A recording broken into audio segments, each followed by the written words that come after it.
Thank you so much for sharing your garden with us. And now we're going to stroll down memory lane in the form of some beautiful art.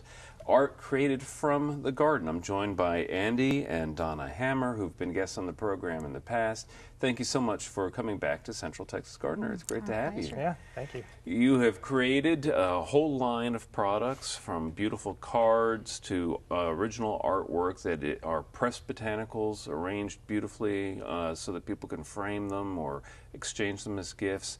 And to me, this speaks of kind of an old-fashioned art form. You know, recently I inherited one old family Bible, and as I was looking through it, I kept finding pressed flowers and four-leaf clovers and things like that.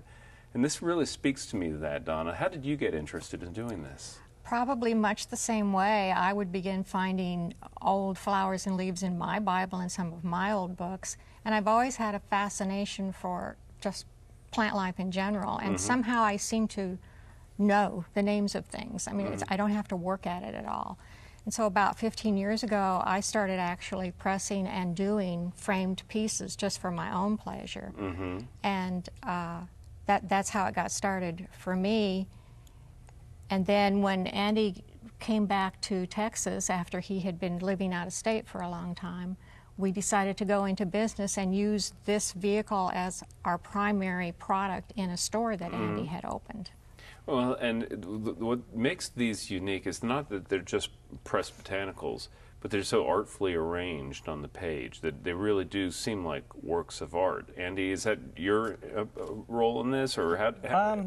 It's both of ours, but from what I had seen just through the years, I was seeing a certain style of botanicals. It was either more scientific purposes or more artsy, but a little more like an older taste than maybe I had. Right. So I think we started bringing what could be a younger taste to it. I'm not sure if you want to call it that. Yeah. But yeah, I think we're getting an artful look to them. Well, I certainly think so. And we have some examples here now. We have one right next to me that's of a hydrangea, and absolutely beautiful. And this is actually an illustration of something new for you. You have lots of originals where you have the actual botanical behind a frame, Right. but this is a print of a botanical, and it's so well done you can kind of fool people. You have to really look at this to see that it's a print. You do. You want to touch it to make sure that it's not 3D. Right. At art shows, we have had people come up and feel for the plant, you know. Right. And we will say that that is actually a print. Right. Well, but it does have a real three-dimensional object in there, and that you've included in some of these string and other kinds of things. Now, what's the process, I have to ask, for achieving such fine results in the print? Well, of course, you have to begin with Mother Nature and her beauty, and we gather, harvest her plants, most of them from our yards, but every now and then, if I don't have what we need, we can go purchase it. Or I'm from a big family. I have a brother in Oregon, and I have a son, his brother in St. Louis, and a brother in Maine. So they're all kind enough to press things for us and send them to us. So you get things from all around the country. All over the country. That's right. great. Well, and you not only have these prints which are matted and available for sale, and we'll talk about where in just a moment, but also, and I've seen these all around town now, beautiful cards that people can buy and share as gifts or keep and frame themselves, because the cards are so beautiful. They deserve to be behind frames as well, I think. Thank you. And a lot of people do, and our cards are 5x7, and they fit perfectly into a 5x7 frame, or you could mat it and put it into a larger frame. Right.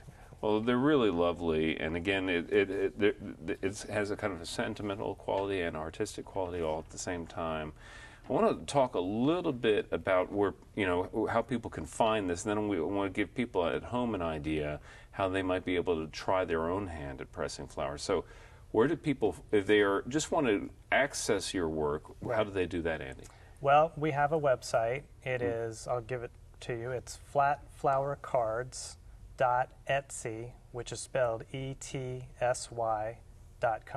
Okay. All right, I'm sure we'll put that up on the screen for folks, and so they can find you there. And I know that you also participate in some of the local shows around town. We've participated in the Lady Bird Johnson Wildflower Center art show. They have one in March, and they also have one in December. And we've been doing those for many years, actually. Yeah, I would imagine that'd be a great audience for you. It really is. You know, lots of people who are very enthusiastic about the botanicals there. Yeah. And so let's talk a little bit now about, for those folks at home who might be interested in trying to do this, are there a lot of special supplies needed? And, you know, I find a 4-leaf clover in a Bible, and I think somebody just put that in there and closed it up. But if they really want to get the beautiful results that you do, do they need to buy special things? Is there a press? You don't need a press. We use phone books, and we find that the absorbency of the cheap paper in phone books works perfectly. You can get a lot of weight out of it, the phone book itself, and then we put other heavy books on top. And depending on the plant you use will depend on how many days it takes for it to dry out. Okay.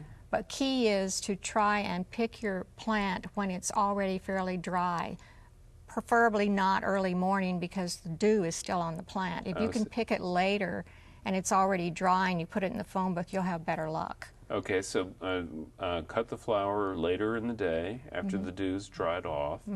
What do you do about, you know, now I've seen some of your images and we'll be showing lots of them as we go through, but some of the flowers, you know, like roses, which are really kind of, I would have a hard time picturing how you flatten a rose. How do you achieve that? You pretty much have to, you manipulate some of the flowers a lot. And you hate to admit that you manipulate Mother Nature, but sometimes we do. Well, it's all for a good cause. A full, triple, double rose, probably you don't even want to attempt that. Right. But some of the knockout rose or single roses, like a mutabilis rose, presses very nicely.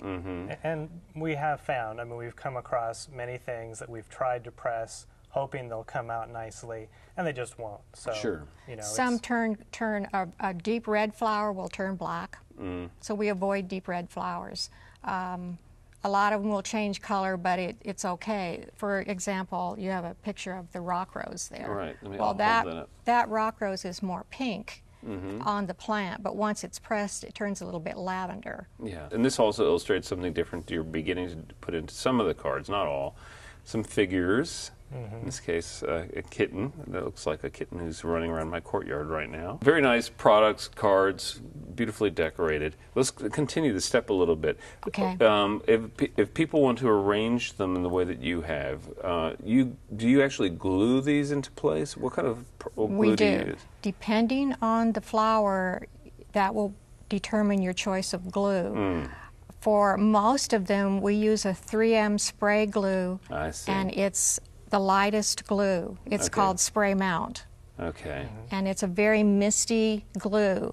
They have, a 3M puts out one called number 75, and that's good for stems or more bulky pieces. It'll glue them down tighter. Okay. But mostly we use just the Spray Mount glue. Okay. And then we use a paste glue for a lot of flowers that you want to glue on individually, because sometimes we'll take a flower apart and reassemble it on the page, and I use a paste glue called Yes. Okay. Now, once again, I want to make sure people understand how to be in touch. I've seen your cards at Book People, and I know that they're available in other places here in town. But if they just want to see the whole assortment, they go, what's the website one more time? It's called flatflowercards with an S, .etsy, ETSY.com. All right. Well, thank you both very much for being our guests once again on Central Texas Gardener. Good luck to you, and thanks for being here. Thank you. For It's been having our us. pleasure. All right. And coming up next, it's our friend Daphne Richards.